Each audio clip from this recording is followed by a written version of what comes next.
अस्सलाम वालेकुम and welcome to मेजिस academy. I am your teacher Syed Ghulam Shah. तो आज जो है हम चैप्टर नंबर 15 जो कि सेकेंड ईयर क्लास जो कि न्यू एडिशन बुक अब जो आ चुके हैं 2023 एडिशन के, उसमें से आज जो है हम चैप्टर नंबर 15 होम्योस्टेसिस को स्टडी करेंगे। आज जो है चैप्टर नंबर 15 के होम्योस्टेसिस में सिर्फ इसका इंट्रोडक्शन जो होगा और मज़ीद इंशाल्लाह लेक्चर्स जो हैं मज़ीद भी बनाए जाएंगे, जिसमें कंप्लीट जो है कोर्स जो है कंप्लीट करवाया जाएगा फर्स्ट सेकेंड ईयर बायोलॉजी का। तो सबसे पहले हम यहाँ पे जो कि हमारा टाइटल है यानी सब्जेक्ट का चैप्टर का जो नाम है उसे क्लियर करने की कोशिश करेंगे कि होम्योस्टेसिस होता क्या है और ये बॉडी में कैसे होम्योस्टेसिस जो हैं इनके एलिमेंट्स जो हैं वो कैसे हम मेंटेन रखेंगे। तो सबसे पहले देखेंगे कि होम्योस्टेसिस का जो है वो मतलब क्या होता है। ठीक है, होम्योस्टेसिस का मतलब यह होता है कि स्टेबल स्टिल, किसी भी चीज़ को स्टेबल रखना। ठीक है, उसको ख़ास लिमिट में, स्पेसिफिक लिमिट्स में कायम रखना। ठीक है, तो अगर मज़ीद हम इसकी बात करें तो टर्म जो था, सबसे पहले टर्म होम्योस्टेसिस जो दिया गया था वो वाल्टर बी कैनन ने दिया था। ठीक है, वाल्टर बी कैनन इनका नाम है साइंटिस्ट का। इससे पहले भी ये टर्म दिया जा चुका था कुछ ऐसे, यानी कि बर्नार्ड एक साइंटिस्ट था जिसने पहले से ही बता दिया था कि कुछ ऐसे रेगुलेटरी सिस्टम्स हैं जो कि लिविंग थिंग्स क्या करती हैं, मेंटेन रखनी पड़ती हैं। उनके कुछ लिमिट्स हैं जिसमें उन्हें अपने चीज़ें जो है वो मेंटेन करनी पड़ती हैं। लेकिन ये टर्म जो दिया गया था वो 1870 में दिया गया था। 1870 से लेके, यहाँ पे इस बुक में तो लिखा गया है 1870 से लेके 1945 तक ये टर्म जो है वो चूज़ किया गया और टर्म को देने वाले जो थे वो वाल्टर बी कैनन थे। ये टर्म होम्योस्टेसिस जो था वो इंट्रोड्यूस करवाया किसने, ये साइंटिस्ट का नाम मैंने जो है वो रेड यानी कि ऐसे हाईलाइट कर दिया है और ईयर भी यहाँ पे मेंशन है। ये सेकेंड ईयर जो है वो न्यू बुक जो अभी आए हैं, इस साल आए हैं, उसका चैप्टर नंबर 1 है, जिसमें आज जो है हम होम्योस्टेसिस को स्टडी कर रहे हैं। तो वाल्टर बी कैनन ने क्या बताया कि he describe it is a self regulating process.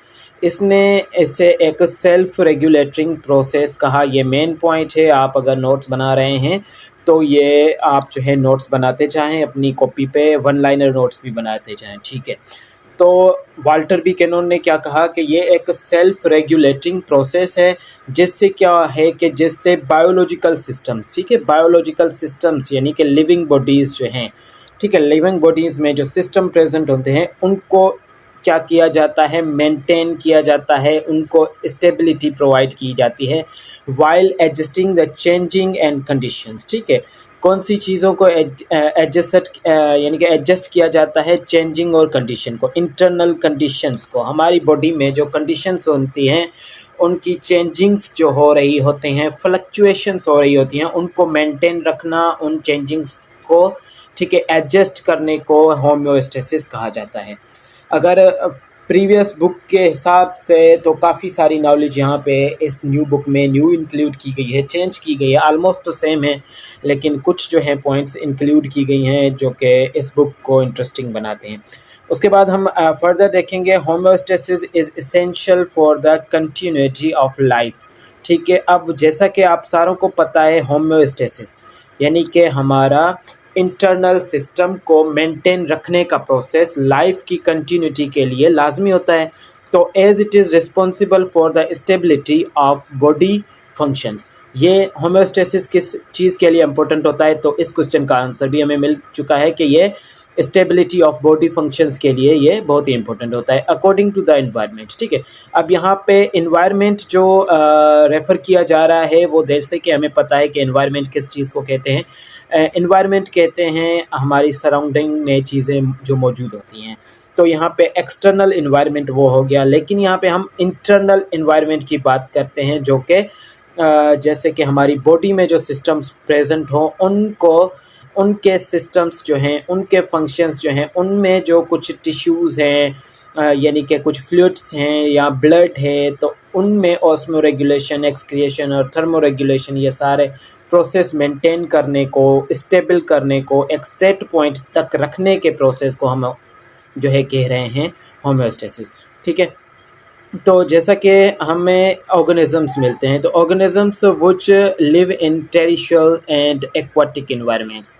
ठीक है, तो जैसे कि हमें पता है कि लिविंग थिंग्स जो हैं वो लैंड पे भी रहते हैं, जिन्हें हम टेरेस्टेरियल ऑर्गेनिज्म कहते हैं, और दूसरे जो हैं वो एक्वाटिक हैं, एक्वाटिक इन्वायरमेंट्स पे रहते हैं। ठीक है, ये दो तरह के हमारे पास इन्वायरमेंट्स आ चुके हैं। तो इन इन्वायरमेंट्स की कंडीशन जो हैं वो वेरी करती हैं। These environments have variable conditions. अब एक्वाटिक और टेरिशियल, ठीक है, यहाँ पे हम जो है वो दूसरा वाला ले लेते हैं यहाँ पे कलर। ठीक है, दो तरह के हमारे पास, एक टेरिशियल इन्वायरमेंट, दूसरा एक्वाटिक इन्वायरमेंट। ठीक है, यानी कि वो लिविंग थिंग्स, वो लिविंग ऑर्गेनिजम्स जो वाटर में रहती हैं। These environments have variable conditions. अब इनमें कंडीशंस भी वेरिएबल होती हैं। मॉडरेट टू, ये मॉडरेट से लेके एक्सट्रीम कंडीशन तक जा सकती हैं, जो कि क्या करती हैं, which influence upon the organism. जाहिर सी बात है उनका असर जो होगा, वो इन्फ्लुएंस जो होगा वो लिविंग ऑर्गेनिजम्स पे होगा। And they tend to develop physical and physiological change. और इसके लिए वो क्या करते हैं, उन कंडीशन को सर्वाइव करने के लिए, मेंटेन रखने के लिए फिजिकल एंड फिजियोलॉजिकल चेंजेस करते हैं in their body accordingly. Okay, in view of environmental changes. अब इन्वायरमेंटल चेंजेस को देखते हुए organism need to maintain their internal body environment, okay, up to the suitable limits. अब ये वो लिमिट्स हैं जहाँ तक हमें, जिस पे हमें अपने इंटरनल सिस्टम को, इंटरनल इन्वायरमेंट को मेंटेन रखना होता है। जैसे आप सेट पॉइंट्स भी कह सकते हो, सुइटेबल लिमिट्स भी कह सकते हो। जैसे कि हमारी बॉडी का टेम्परेचर जो है वो है 98.6 फ़ारेनहाइट, तो हमें किसी भी हालत में है जो वो टेम्परेचर मेंटेन रखना होता है। ठीक है, तो इस तरह की कंडीशंस, कुछ सेट पॉइंट्स हमने मेंटेन रखने होते हैं। इसी प्रोसेस को क्या कहा जा रहा होता है, homeostasis. The body environment comprises of different components including body fluids.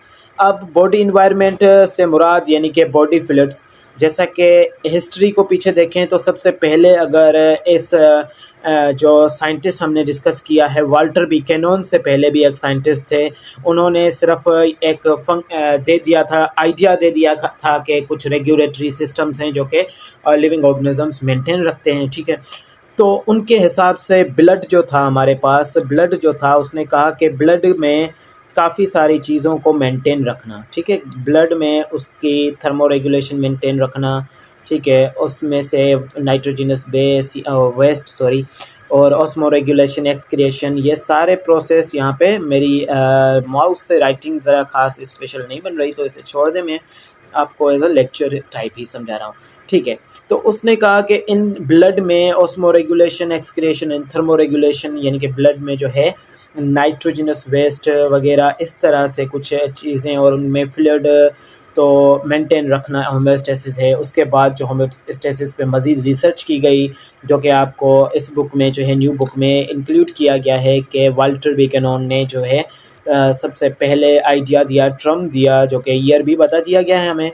ठीक है, तो इस यहाँ पे हमें क्या करना होता है, सूटेबल लिमिट्स तक मेंटेन रखना होता है। और हमने जिससे डील कर रहे हैं, जिस इन्वायरमेंट, बॉडी इन्वायरमेंट से, वो जो है वो मुश्तमिल होता है, बॉडी फ्लूइड्स उसमें आ जाते हैं, टिश्यूज़ आ जाते हैं हमारे पास, ऑर्गन्स आ जाते हैं, एंड सिस्टम्स ईटीसी उसमें आ जाते हैं। ठीक है, these components are physiologically well integrated and efficiently controlled and coordinated by endocrine as well as nerve system। अब इस बॉडी के इंटरनल इन्वायरमेंट को जो है कंट्रोल करने वाला और कोऑर्डिनेट करने वाला सिस्टम क्या है, जिसको हम कहते हैं एंडोक्राइन सिस्टम। और उसके बाद एंडोक्राइन के साथ एक सिस्टम होगा नर्व सिस्टम, जिससे ये बॉडी फ्लूइड्स एंड हमारा जो है टिश्यूज़, ऑर्गन्स और ये सारे सिस्टम जो हैं वो एक सेट पॉइंट पे, यानी कि सूटेबल लिमिट्स पे इसके जो हैं वो पॉइंट्स मेंटेन किए जाएंगे। जैसे कि आप अगर कहें कि आप फ़र्ज़ कर लें कि डायबिटीज़ का लेवल है, उसको वहीं तक मेंटेन रखना है, तो वो भी एंडोक्राइन सिस्टम और एंडोक्राइन साथ कम काम करेगा नर्व सिस्टम के। तो इसी तरह से बॉडी में शुगर के लेवल को मेंटेन रखा जाएगा, टेम्परेचर के लेवल को मेंटेन रखा जाएगा, सॉल्यूट्स एंड एक्सक्रिएशन और टेम्परेचर के लेवल को भी मेंटेन रखा जाएगा।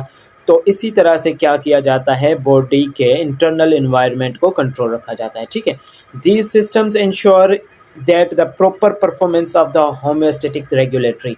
अब ये सिस्टम ने इनकी जिम्मेदारी होती है कि ये क्या कर रहे होते हैं, इंश्योर करते हैं कि प्रॉपर परफॉर्मेंस करेंगे होम्योस्टेसिस को रेगुलेट, यानी कि इनका जो काम होता है होम्योस्टेटिक रेगुलेटरी का, ये सारे फंक्शंस को मेंटेन रखने का इन्होंने ठेका ले रखा हुआ है, ठीक है। कौन से, ये सिस्टम हमारा एंडोक्राइन सिस्टम और नर्व सिस्टम, जो कि काम करते हैं फंक्शंस लाइक, जो कि काम करेंगे ऑस्मो रेगुलेशन, जिसमें हम मेंटेन रखते हैं इस चीज़ में ऑस्मो रेगुलेशन, यानी वाटर एंड सॉल्यूट कंसंट्रेशन को मेंटेन रखा जाएगा।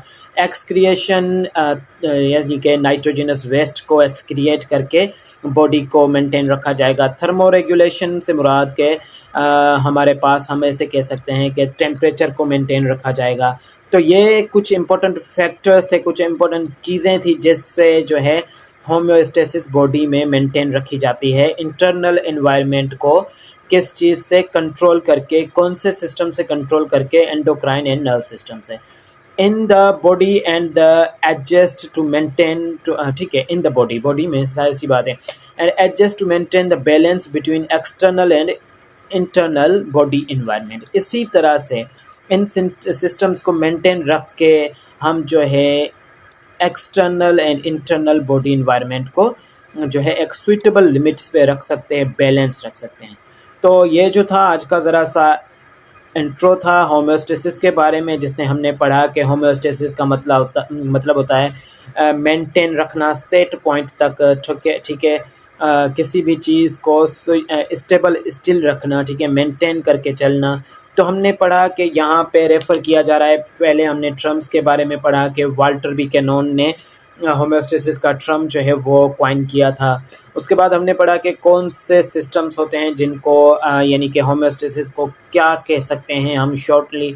तो हमने कहा कि इंटरनल सिस्टम को मेंटेन रखना, जैसा कि लिविंग ऑर्गेनिज्म डिफरेंट एरियाज़ में रह रहे हैं, कुछ टेरिस्टेरियल होते हैं, कुछ जो हैं वो एक्वाटिक होते हैं। तो उनमें उनके एक्सटर्नल के मुकाबले में इंटरनल सिस्टम, जिससे आप ले सकते हैं कि बॉडी फ्लूइड्स, टिश्यूज़, ऑर्गन और डिफरेंट ऑर्गन सिस्टम्स को मेंटेन रख के किस सिस्टम के तहत, किस बुनियाद पे एंडोक्राइन और नर्व सिस्टम की हेल्प से उन्हें मेंटेन रखा जाता है। तो ऐसे सिस्टम को हम होम्योस्टेसिस कहेंगे, जिसमें हमने पढ़ा कि होम्योस्टेसिस जो है वो मदद ले रहा है एंडोक्राइन और नर्व सिस्टम की किस चीज़ को मेंटेन रखने के लिए, जिसमें ये इंश्योर करते हैं होम्योस्टेसिस के रेगुलेटरी का फंक्शन करते हैं, ऑस्मो रेगुलेशन का एंड एक्सक्रिएशन का एंड थर्मो रेगुलेशन का।